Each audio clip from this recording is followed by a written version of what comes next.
$50 million.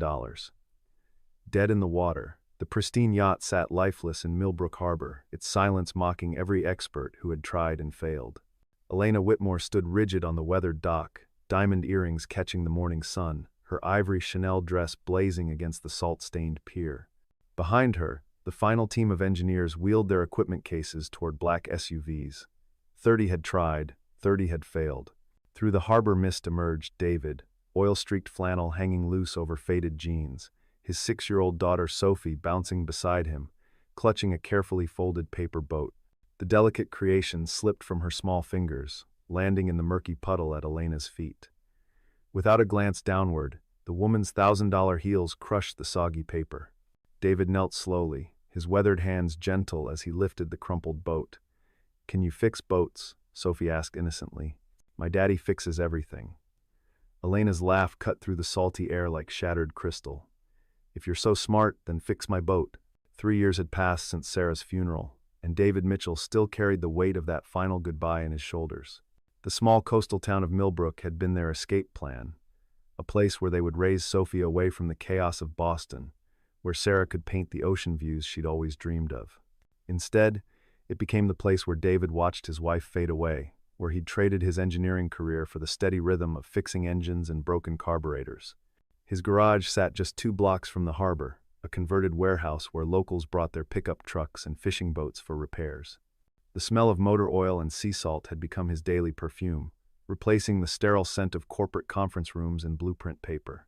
Elena Whitmore had arrived in Millbrook 3 weeks ago, fleeing a divorce that had painted her across every tabloid in New York. The Serenity, her $50 million yacht, was supposed to be her sanctuary, a floating palace where she could disappear from the world that had watched her marriage crumble. Her ex-husband had kept the Manhattan penthouse, the Hampton estate, even the private jet. But the yacht was hers, a wedding gift from happier times, and she'd sailed it to this quiet harbor thinking she could start over. The navigation system had failed on the second day, leaving her stranded in a town where her black credit card meant nothing if no one could fix the damn thing. Now, standing on the dock with grease-stained hands and a 6-year-old's unwavering faith in her father, David felt the familiar tug of a problem that begged to be solved. Elena's challenge hung in the air between them like a gauntlet thrown down. Sophie looked up at him with eyes that mirrored Sarah's, trusting, hopeful, certain that her daddy could work miracles. The yacht loomed behind Elena, its sleek lines and pristine white hull a stark contrast to the working boats bobbing nearby. David had spent 3 years convincing himself that he was content with small repairs, that the complicated world of marine engineering was behind him. But something about the way Elena's voice cracked just slightly on the word boat told him this was about more than just a broken navigation system. "I'll take a look," David said quietly, his voice barely audible above the gentle lapping of waves against the dock. Elena's eyebrows shot up in surprise, as if she hadn't expected him to actually accept her sarcastic challenge. Sophie clapped her hands together, the soggy paper boat forgotten in her excitement. "Can I come too, Daddy? I want to see the big boat." David nodded, lifting her onto his shoulders as they approached the gangplank. Elena hesitated for a moment, then gestured toward the yacht's entrance. "I should warn you," she said, her voice softer now. 30 engineers have looked at this thing. Marine specialists, electronics experts, even a team from the manufacturer. They all said the same thing. David paused at the gangplank, meeting her eyes directly. "What did they say?" "That it's impossible to fix." Elena led them through the yacht's main salon, her designer heels clicking against the polished hardwood floors. The interior was a masterpiece of modern luxury cream leather seating, crystal chandeliers, and floor-to-ceiling windows that offered panoramic views of the harbor. Sophie's eyes widened as she took in the opulent surroundings, her small hands trailing along the silk wallpaper. "It's like a floating castle," she whispered, and for the first time since their encounter on the dock, Elena's expression softened. "It was supposed to be," she replied, her voice carrying a note of sadness that David recognized the sound of dreams deferred. The navigation center occupied the entire upper deck, a symphony of dark screens and silent electronics that should have been humming with life. David set Sophie down and approached the central console, his trained eye immediately cataloging the complexity of the system. Multiple radar displays, GPS units, autopilot controls, and communication equipment, all dark, all silent. He ran his fingers along the main control panel, noting the seamless integration of systems that would have required months of planning and installation. Tell me what happened, he said, not looking up from the controls. Elena moved to stand beside him, close enough that he could smell her perfume, something expensive and floral that seemed out of place in the salty air. We were sailing from Martha's Vineyard, beautiful weather, perfect conditions. Then everything just died. No warning, no error messages, nothing, just complete system failure. Sophie had found a comfortable spot on the leather captain's chair, her legs swinging back and forth as she watched her father work. "Daddy, why are all the pretty lights turned off?" she asked, pointing to the array of indicators that should have been glowing green and blue. David glanced at Elena, who was studying him with an intensity that made him slightly uncomfortable. "Sometimes, sweetheart, when something complicated breaks, it's not really broken. It's just confused." He began checking connections, his movements methodical and precise. Years of troubleshooting had taught him that the most complex problems often had the simplest solutions: a loose wire, a blown fuse, a single component that had failed and taken everything else with it.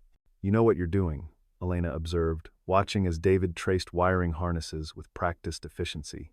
It wasn't a question. David's hands stilled for a moment, and when he looked up, his eyes held secrets that Elena was only beginning to suspect. "I know enough," he said simply, but there was something in his voice that suggested he knew far more than he was letting on. The first hour passed in comfortable silence, broken only by Sophie's occasional questions and Elena's growing fascination with watching David work. He moved through the yacht's systems with an intuitive understanding that went far beyond basic mechanical knowledge, checking not just the obvious components but the subtle interconnections that tied everything together. By noon, David had eliminated most of the common failure points, but the mystery only deepened. The power supplies were functioning perfectly, the main processors showed no signs of damage, and every individual component tested within normal parameters. It was as if the entire system had simply decided to stop communicating with itself. Elena brought sandwiches from the yacht's galley, and they ate in the salon while David explained his findings. "It's like a puzzle where all the pieces are there, but they're not talking to each other," he said, accepting a bottle of water from Elena. Sophie had curled up on the sofa, exhausted from the morning's excitement, her paper boat carefully placed on the coffee table beside her. "The other engineers said it would require completely rebuilding the entire system," Elena said, settling into the chair across from David. "Cost estimate was over $2 million. David frowned, studying the technical documentation that Elena had retrieved from a locked cabinet. The yacht's electrical schematics were incredibly detailed, showing the work of designers who had spared no expense in creating a state-of-the-art navigation center. "They were thinking like engineers," he said finally. "Sometimes the best solution isn't the most complicated one." Elena leaned forward, intrigued. "What do you mean?" David was quiet for a long moment, his gaze drifting to Sophie's sleeping form. "My wife used to say that I had a talent for seeing the forest instead of just the trees. Maybe that's what this needs." The afternoon brought a shift in their dynamic, as Elena found herself genuinely curious about the quiet man who had accepted her challenge. She made coffee in the yacht's galley, surprised by how natural it felt to play hostess to someone who seemed completely unimpressed by her wealth. David had removed his flannel shirt, revealing a plain white t-shirt that showed the lean muscle of someone who worked with his hands. His forearms bore small scars, the inevitable marks of a life spent fixing things, and Elena found herself wondering about the story behind each one.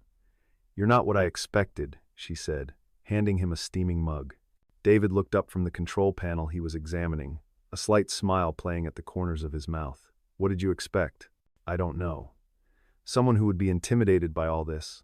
Elena gestured around the luxurious cabin. "Someone who would ask for payment up front, or want to know how much the yacht cost." David's smile widened slightly. Would it matter? The question hung between them, carrying more weight than its simple words suggested. Elena realized that for the first time in months, she was talking to someone who seemed genuinely uninterested in her money, her status, or her very public personal disasters. "No," she said quietly. "I don't think it would." Sophie stirred on the sofa, blinking sleepily as she adjusted to the afternoon light streaming through the windows. "Daddy, did you fix the boat yet?" she asked, her voice thick with sleep. David chuckled, reaching over to smooth her hair. "Not yet, sweetheart, but I'm getting close." As the sun began to set over Millbrook Harbor, David made a discovery that changed everything. Hidden behind a secondary control panel, he found a small device that shouldn't have been there, a signal processor that had been added to the yacht's original configuration. The device was sophisticated, expensive, and completely unnecessary for normal navigation operations. Elena, he called, his voice carrying a note of urgency. You need to see this. She hurried over, Sophie trailing behind with renewed interest. David pointed to the device, his expression grim. This wasn't installed by the manufacturer. Someone added this after the fact, probably within the last few months. Elena's face paled as she studied the unmarked device. What does it do? Near as I can tell, it's designed to interfere with the yacht's navigation systems, create false readings, disrupt communications, maybe even disable everything remotely. David's voice was steady, but Elena could hear the anger beneath his controlled tone. Someone wanted to make sure this yacht couldn't go anywhere. The implications hit Elena like a physical blow. Her ex-husband had been vindictive during the divorce, but she hadn't imagined he would go this far. Can you remove it? She asked, her voice barely above a whisper.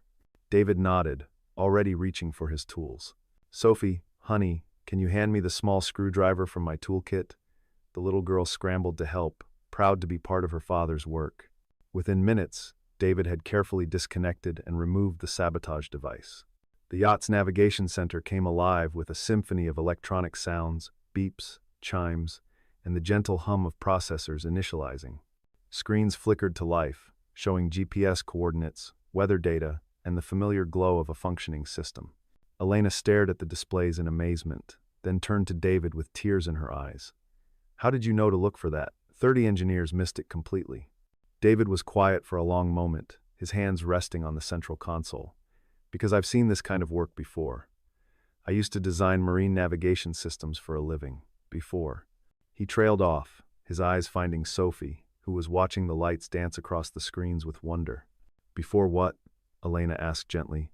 David's voice was soft when he answered. Before my wife got sick. Before I had to choose between my career and being there for her. The weight of his sacrifice settled over the cabin like a heavy blanket. Elena understood now why he had seemed so at home among the complex systems, why his movements had been so sure and practiced. You gave it all up, she said, not really a question. David nodded, lifting Sophie back onto his shoulders. And I'd do it again. Some things are more important than success. Elena watched them together, the devoted father and the daughter who believed he could fix anything, and felt something shift inside her chest. The engineers who looked at this system, they were looking for problems they understood. But you knew to look for something that wasn't supposed to be there. The harbor lights were beginning to twinkle in the growing darkness as they prepared to leave the yacht. Elena had tried to offer David payment, but he had refused, saying that seeing the system work again was reward enough. Sophie had convinced Elena to let her keep one of the yacht's small decorative flags, a blue pennant with a silver anchor that she clutched like a trophy. Will you come back tomorrow? Elena asked as they stood on the dock. David hesitated, and Elena could see the internal struggle in his expression. I mean, to make sure everything's working properly. System checks, calibration, that sort of thing. It was a thin excuse, and they both knew it. David looked down at Sophie, who was nodding enthusiastically. I think that would be a good idea, he said finally. That night, Elena lay in the yacht's master suite, staring at the ceiling and thinking about the quiet man who had solved her impossible problem. The navigation screens glowed softly in the darkness, their gentle light a reminder that sometimes the most complex challenges required the simplest solutions. She thought about David's calloused hands, so gentle when he'd rescued Sophie's paper boat, so sure when he'd worked among the electronic systems. She thought about the sadness in his eyes when he'd mentioned his wife, and the way his entire face had softened when he'd looked at his daughter. For the first time in months, Elena felt something other than anger or desperation. She felt curious.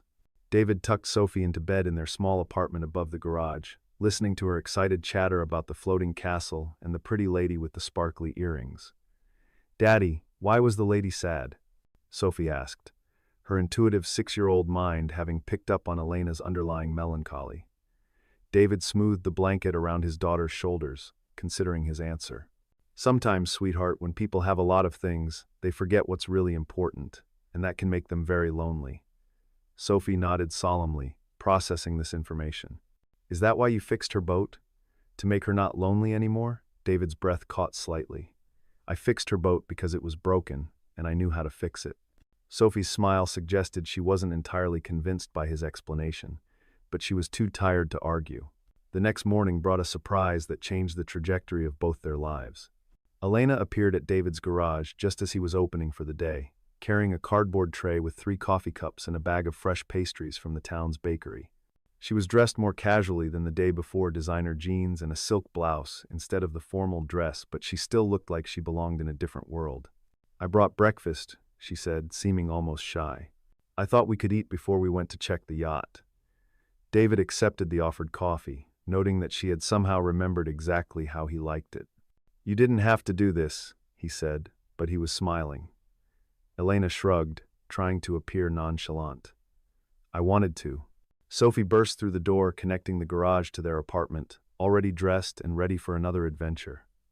"Elena, did you bring the sparkly boat?" Elena laughed, producing a small gift bag from her purse. "I brought you something even better." Inside the bag was a detailed model of a sailing yacht, complete with tiny rigging and miniature sails. Sophie gasped with delight, cradling the model like a precious treasure. "It's beautiful, thank you." She threw her arms around Elena's waist in an impulsive hug, and David watched Elena's expression transform from surprise to something approaching wonder. "You're very welcome, sweetheart," Elena said, her voice slightly hoarse with emotion. The walk to the harbor became a daily ritual over the next week. Elena would arrive each morning with coffee and pastries. David would perform unnecessary maintenance checks on the yacht's systems, and Sophie would explore every corner of the floating palace with increasing familiarity. Elena found herself looking forward to these mornings more than she had anticipated, charmed by Sophie's endless questions and David's quiet competence. She began to understand that David's reluctance to talk about his past wasn't just grief, it was the protective instinct of a man who had learned to measure his words carefully. "You know," she said one morning as they watched Sophie examine the yacht's compass, "I could use a permanent marine technician. Someone to maintain the systems, handle repairs, maybe even help with some upgrades I've been considering." David looked up from the control panel he was calibrating, his expression carefully neutral. "Elena, I appreciate the offer, but I'm not looking for charity." The words stung, and Elena felt her defenses rising. "It's not charity, it's a job offer. A legitimate position with a competitive salary and benefits." David's jaw tightened, and Elena realized she had touched a nerve. "I don't need to be rescued," he said quietly. "I chose this life. I chose to stay here, to raise Sophie in a place where she can be safe and happy. I don't need your world." The argument that followed was their first real conflict, conducted in hushed tones while Sophie played on the deck above them. Elena accused David of being stubborn and self-defeating. David accused Elena of trying to buy her way out of loneliness. The tension between them came to a head on a Thursday morning when Elena arrived at the garage to find David working on a rusty pickup truck instead of coming to the yacht. "You're avoiding me," she said, her voice flat. David didn't look up from the engine he was rebuilding. "I'm working. You know, that thing some of us do to pay the bills." Elena's temper flared. "Don't you dare talk to me about paying bills. I've seen your apartment, David. I've seen how you live. You could give Sophie so much more if you'd just accept help." The words hung in the air between them, cruel and accurate. David's hands stilled on his tools, and when he looked up, his eyes were filled with a pain that made Elena immediately regret her outburst. "You think I don't know that?" David's voice was quiet, but it carried the weight of 3 years of sacrifice and self-doubt. "You think I don't lie awake at night wondering if I'm failing her? If I'm being selfish by keeping us here instead of going back to Boston, taking a corporate job, giving her the kind of life Sarah would have wanted?" Elena felt tears prick her eyes, understanding too late that her words had cut deeper than she'd intended. "David, I didn't mean," he held up a hand, stopping her. "Yes, you did. And maybe you're right. Maybe I am being stubborn. Maybe I am letting my pride get in the way of what's best for Sophie." The admission cost him, and Elena could see the internal struggle playing out across his features. Sophie chose that moment to appear in the doorway, her school backpack slung over her shoulder and her new sailing yacht model clutched in her hands. "Daddy, are you and Elena fighting?" she asked, her voice small and uncertain. David knelt down to her level, his expression softening immediately. "We're just having a disagreement, sweetheart. Sometimes adults need to work things out." Sophie looked between them, her 6-year-old intuition picking up on the tension. "Are you still friends?" Elena stepped forward, her heart breaking at the worry in the little girl's voice. "Of course we are, Sophie. Your daddy and I just need to figure some things out." Sophie nodded, apparently satisfied with this explanation. Can we still go see the boat today? She asked hopefully. The yacht felt different that morning, the easy camaraderie of the past week replaced by careful politeness and unspoken tensions. Elena found herself watching David more closely, noticing the way he unconsciously rubbed his left shoulder, a nervous habit she was beginning to recognize. Sophie seemed to sense the change in atmosphere, staying closer to her father and speaking in quieter tones. The weather service is predicting a storm system moving in from the northeast, David reported, checking the yacht's meteorological displays. You might want to move to a more protected anchorage. Elena nodded, accepting the professional advice while avoiding his eyes. Will you help me move her? She asked, the question carrying layers of meaning beyond its surface simplicity. The process of relocating the yacht to a safer harbor required both of them to work together, their personal tensions temporarily set aside by the demands of seamanship.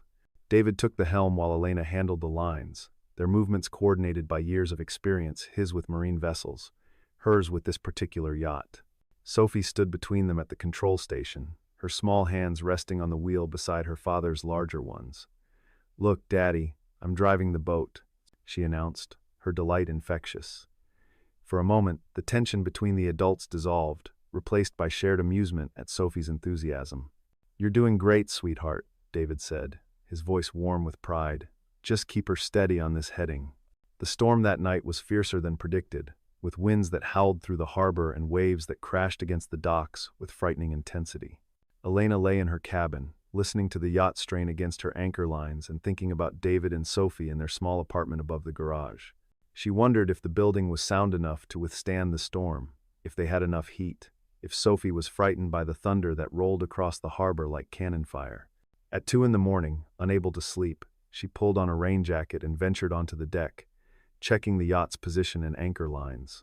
The harbor lights were dim through the driving rain, but she could make out the dark shape of David's building in the distance. When the storm passed and morning came, Elena found herself hurrying to the garage with unusual urgency. The building had weathered the storm well, but she needed to see with her own eyes that David and Sophie were safe.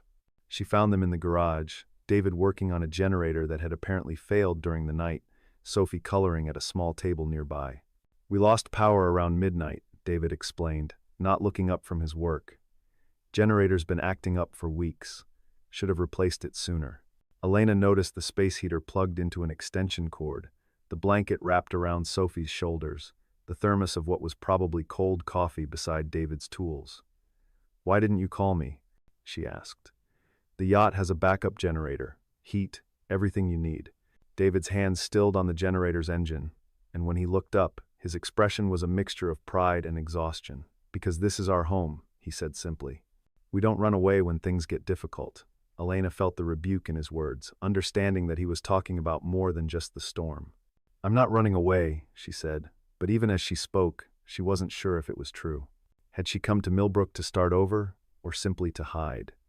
Was her growing attachment to David and Sophie genuine, or just another form of escape from the complicated reality of her life? Aren't you? David asked, his voice gentle but direct. You've been here for weeks, Elena. When are you planning to leave? The question hung between them like a challenge, and Elena realized she didn't have an answer. She had been living day to day, enjoying the simple routine of morning coffee and yacht maintenance, but she hadn't thought about the future. I don't know, she admitted, the honesty surprising them both. I haven't thought that far ahead. David nodded, turning back to his work. That's the difference between us, he said. I think about the future every day. Every decision I make is about what's best for Sophie in the long run, not just what feels good right now. Elena felt the criticism in his words, but she also heard something else, an invitation to prove him wrong, to show that she could be more than just a wealthy woman playing at ordinary life. The generator coughed to life, filling the garage with the steady hum of restored power. Sophie cheered, clapping her hands as the lights came back on. Daddy fixed it, she announced proudly. He always fixes everything. Elena watched David's face soften as he looked at his daughter, and she felt a stab of envy for the simple, uncomplicated love between them. Not everything, sweetheart, he said quietly. Some things can't be fixed. Elena understood that he was talking about his wife, about the life they had lost, about the choices that had brought him to this small garage in a coastal town. But some things can be made better, she said, surprising herself with the words. David looked at her, his expression unreadable. Can they? The answer came 3 days later, when Elena made a decision that surprised everyone, including herself. She found David in the garage, working on a boat engine while Sophie played nearby, and announced that she was staying in Millbrook permanently. "I'm buying a house," she said, her words tumbling out in a rush. "The Victorian on Harbor Street. It needs work, but it has a good foundation, and the view is beautiful," I thought. I thought maybe I could learn to live a different kind of life. David set down his wrench, studying her face with careful attention. "What about your world, your friends, your responsibilities?" Elena shrugged, trying to appear more confident than she felt. "What responsibilities? My entire life was built around my marriage, and that's over. As for friends," she trailed off, realizing that most of her relationships had been based on social convenience rather than genuine connection. "And what about us?" David asked, his voice so quiet that Elena almost missed the question. Sophie looked up from her coloring, sensing the importance of the moment. "What about us?" Elena echoed, her heart racing. David stepped closer, his work-roughened hands gentle as they framed her face. "You know what I mean," he said, "this thing between us. These feelings we've been dancing around for weeks." Elena's breath caught, amazed by his directness. "I was hoping," she said, her voice barely above a whisper, "that we could find out together." Sophie's voice broke the moment. "Are you and Elena going to get married?" she asked with the blunt curiosity of a 6-year-old. David and Elena looked at each other, then burst into laughter that held more promise than any words could have conveyed. The summer that followed was unlike anything Elena had ever experienced. She threw herself into the renovation of the Victorian house with the same intensity she had once brought to charity galas and board meetings.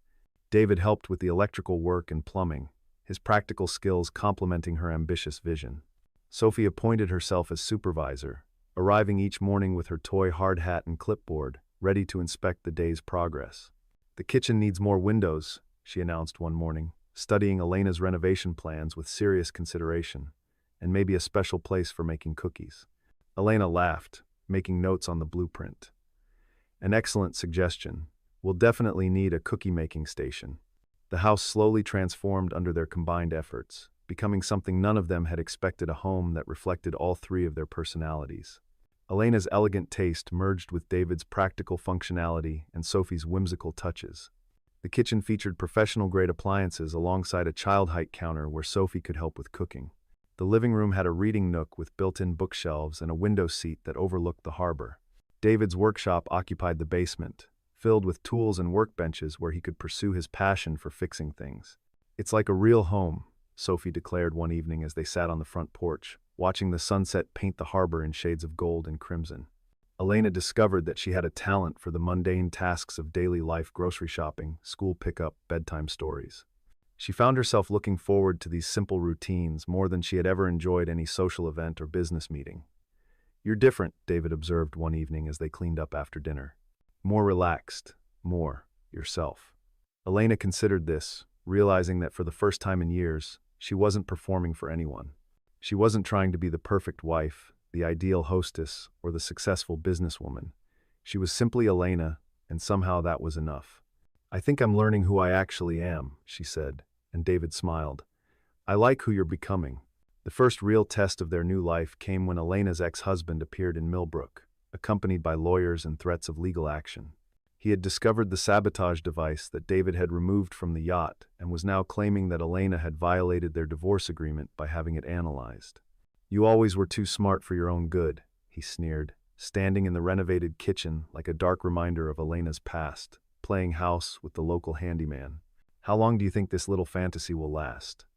Elena felt the familiar fear creep up her spine, the ingrained response to years of emotional manipulation. But then David stepped forward, his presence calm and steady. "I think you should leave," he said quietly. "Elena has nothing to say to you." The confrontation that followed revealed the depth of David's protective instincts and Elena's own growth over the past months. She stood her ground, refusing to be intimidated by legal threats or personal attacks. "You sabotaged my yacht," she said, her voice steady and clear. "You tried to trap me, to make me dependent on you even after our marriage was over. That device David found is evidence of criminal activity, and my lawyers are very interested in discussing it with you." Her ex-husband's confident facade cracked, revealing the desperate man beneath. You have no proof, he blustered, but Elena smiled an expression that would have been cold if not for the warmth David's presence brought to her life. Actually, I do. David documented everything. Every wire, every connection, every piece of evidence that proves what you did. The legal battle that followed was swift and decisive. Elena's ex-husband, faced with evidence of his sabotage and the prospect of criminal charges, agreed to a settlement that left Elena free to live her life without further interference. "It's over," she told David as they sat on the yacht's deck, watching Sophie play with her sailing model. "Really over." David took her hand, his thumb tracing gentle patterns on her palm. "And what happens now?" he asked. Elena leaned against his shoulder, feeling the solid warmth of his presence. "Now we figure out what comes next," she said. "Together." Sophie looked up from her toy boat, her face bright with excitement. "Can we take the big boat on an adventure?" she asked. "All three of us?" Elena and David exchanged glances, and Elena felt her heart expand with possibility. "I think that's an excellent idea," she said. The yacht's maiden voyage with her new crew was everything Elena had dreamed it would be. They sailed north along the coast, exploring hidden coves and secluded beaches, living simply and finding joy in each other's company. Sophie proved to be a natural sailor, her excitement infectious as she learned to tie knots and read the wind. David revealed another facet of his expertise, navigating by stars and instinct with the skill of someone who truly understood the sea. Elena found herself falling in love not just with David and Sophie, but with this new version of herself, someone who could find happiness in watching dolphins play in the yacht's wake, who could laugh at Sophie's silly jokes, who could sleep peacefully in David's arms as the boat rocked gently at anchor. One evening, as they sat on the deck watching the sunset paint the sky in brilliant oranges and purples, Sophie made an announcement that surprised them both. "I think Mommy would like Elena," she said, her voice matter of fact. "She would want Daddy to be happy." David's breath caught, and Elena felt tears prick her eyes. "What makes you say that, sweetheart?" Elena asked gently. Sophie shrugged, her 6-year-old wisdom startling in its simplicity. "Because you make him smile like he used to. Before Mommy got sick." David pulled both of them close, his voice thick with emotion. "Your Mommy loved you more than anything in the world," he told Sophie. "And she would want us to be happy, all of us." Elena felt the last of her walls crumble, understanding that she wasn't replacing Sarah, she was building something new with David and Sophie, something that honored the past while embracing the future. The wedding, when it came 6 months later, was everything Elena had never known she wanted. No elaborate ceremony, no hundreds of guests, no designer gown that cost more than most people's cars. Instead, they were married on the yacht's deck at sunset, with only Sophie and Mr. Thompson, the old harbor master who had become their friend, as witnesses. Elena wore a simple white dress that she had bought at a boutique in the nearby town, and David wore his best suit, the one he had worn to Sarah's funeral, now transformed into something hopeful. Sophie served as both flower girl and ring bearer, her role in the ceremony reflecting her importance in their new family. "Do you, Elena, take David to be your husband, to love and support him, to build a life together based on trust and mutual respect?" asked the minister. "I do," Elena said, her voice clear and strong. "And do you promise to love Sophie as your own daughter, to help raise her with kindness and wisdom?" "I do," Elena repeated, looking into Sophie's bright eyes. "I absolutely do." The reception was held in the renovated Victorian house, with neighbors and friends gathering to celebrate the union of 3 lives that had found each other against all odds. Elena looked around the room at David's easy smile as he talked with local fishermen who had become his friends, at Sophie dancing with other children from her school, at the simple decorations that reflected their shared taste rather than any designer's vision. "Regrets?" David asked, appearing at her elbow with a glass of champagne. Elena considered the question seriously, thinking about the life she had left behind, the world of luxury and status that had once seemed so important. "None," she said, meaning it completely. "This is better than anything I could have imagined." The first year of marriage brought its own challenges and rewards. Elena learned to navigate the complexities of step-parenthood, finding her way through school projects and bedtime negotiations with patience she hadn't known she possessed. David gradually opened up about his life with Sarah, sharing memories that helped Elena understand the depth of his first love while making room for their new relationship. Sophie blossomed under the attention of 2 devoted parents, her natural curiosity and joy bringing light to their daily routines. "She's healing us," Elena observed one evening, watching Sophie teach David a new card game, just by being herself. The yacht became a symbol of their new life together, transformed from a symbol of Elena's failed marriage into a vessel for family adventures. They spent weekends exploring the coast, teaching Sophie to sail, discovering hidden beaches and quiet anchorages. David's knowledge of marine engineering proved invaluable as they upgraded and customized the boat to suit their needs. Elena found herself truly understanding the vessel for the first time, learning to read the wind and waves, to feel the boat's rhythm beneath her feet. "You're becoming a real sailor," David told her one afternoon as she successfully navigated through a tricky harbor entrance. "Sarah would have loved this," he added quietly. "She always said the sea was where she felt most alive." The second year brought news that changed everything again. Elena was pregnant. The discovery filled them with joy and terror in equal measure, as they contemplated expanding their unconventional family. Sophie was ecstatic at the prospect of becoming a big sister, already making plans for teaching the baby to sail and swim. "Will you tell the baby about Mommy Sarah?" she asked Elena one evening as they looked through photo albums together. "Of course," Elena replied, her hand resting on her still flat belly. "Your mommy will always be part of our family story." David watched from the doorway, his expression a mixture of wonder and gratitude. "Are you scared?" Elena asked him later, as they lay in bed listening to the harbor sounds outside their window. "Terrified," he admitted, "but also more excited than I've been in years." The baby arrived on a clear September morning, as the first hints of autumn touched the New England coast. David held Elena's hand through the long labor, his steady presence anchoring her through the intensity of bringing new life into the world. Sophie waited in the hospital lobby with Mr. Thompson, practicing her big sister duties by reading to her sailing model. "It's a boy," David announced when he came to get them, his face radiant with joy. "A perfect, healthy boy." Sophie clapped her hands together, already planning all the things she would teach her new brother. "Can we name him after one of the boats?" she asked seriously. Elena laughed, exhausted but happy. "We'll think about it," she promised. They named him Samuel David Mitchell, after David's grandfather and the man who had become the anchor of their family. Sam proved to be an easy baby, content to sleep in his carrier while they worked on the yacht or played in the harbor. Sophie took her role as big sister seriously, always willing to help with feeding and diaper changes, singing him the lullabies that Sarah had once sung to her. "He looks like Daddy," she observed, studying the baby's face with the intensity of a scientist, "but he has Elena's eyes." David marveled at how quickly Sam became part of their rhythm, how naturally Elena had taken to motherhood, how Sophie had embraced her expanded role in the family. The third year brought a proposal that tested their commitment to their new life. A major marine engineering firm offered David a position as chief designer, with a salary that would have made them wealthy beyond their current dreams. The job was in California, far from Millbrook and the life they had built together. "It's an incredible opportunity," Elena said as they discussed the offer over dinner. "You could design systems for the most advanced vessels in the world." David looked around their kitchen, taking in the familiar details: Sophie's artwork on the refrigerator, Sam's high chair covered in baby food, the view of the harbor through the window. "But I'd have to leave this," he said quietly.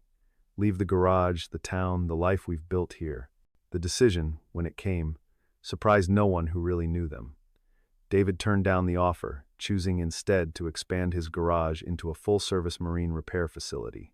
Elena used her business experience to help him develop a plan that would serve the growing yachting community along the coast while maintaining the personal touch that had made him successful. "We're not running away from opportunities," Elena explained to a friend who questioned their choice. "We're creating our own." The expanded business thrived, employing several local mechanics and establishing David as one of the premier marine engineers in the region. Sophie became the unofficial mascot of the business, greeting customers and helping with simple tasks after school. The harbor that had once seemed like a place of exile became the center of a rich, full life. Elena volunteered at Sophie's school, served on the town council, and discovered talents she had never known she possessed. David found a balance between his technical skills and his desire to build something lasting for his family. Sophie grew into a confident, capable child who moved easily between the world of boats and engines and the world of homework and friendships. Sam took his first steps on the yacht's deck, spoke his first words in the garage, and seemed destined to inherit his father's intuitive understanding of how things worked. 5 years after that first morning when Elena had challenged David to fix her boat, they stood together on the dock, watching the sunset paint the harbor in familiar shades of gold and crimson. The yacht, now truly theirs in every sense, bobbed gently at her mooring, ready for weekend adventures with the family of four who had found each other in the most unexpected way. Sophie, now 11 and tall for her age, was teaching 4-year-old Sam to tie proper sailing knots, her patience with her little brother reflecting the love that had shaped their unusual family. "Do you ever wonder what would have happened if I hadn't been so arrogant that first day?" Elena asked, leaning against David's shoulder. "If I hadn't challenged you to fix my boat?" David considered the question, his arm tightening around her waist. "I think we would have found each other eventually," he said. "Some things are meant to be." Elena smiled, remembering the anger and desperation that had driven her to Millbrook, the loneliness that had made her lash out at a stranger who had simply been trying to help his daughter. "Sophie was right, she said. "You really can fix anything." David laughed, the sound warm and familiar. "Not everything," he said, "but the important things. The things that matter most. Those we can fix together." As if summoned by their conversation, Sophie looked up from her knot-tying lesson, her face bright with the easy happiness of a child who had never doubted that she was loved. "Daddy, Elena, come see." Sam tied his first bowline. They walked hand in hand toward their children, toward the future they had built from the wreckage of their separate pasts, toward the life that had begun with a challenge and a soggy paper boat. The story of how Elena Whitmore learned to love again, how David Mitchell rediscovered hope, and how Sophie and Sam grew up believing that any problem could be solved with patience, skill, and the right kind of love, became part of Millbrook's folklore. But for the family who lived it, it was simply Tuesday evening in the harbor, with the smell of salt air and the sound of children's laughter carrying across the water, and the knowledge that sometimes the most beautiful things in life begin with the simple words, "My daddy fixes everything."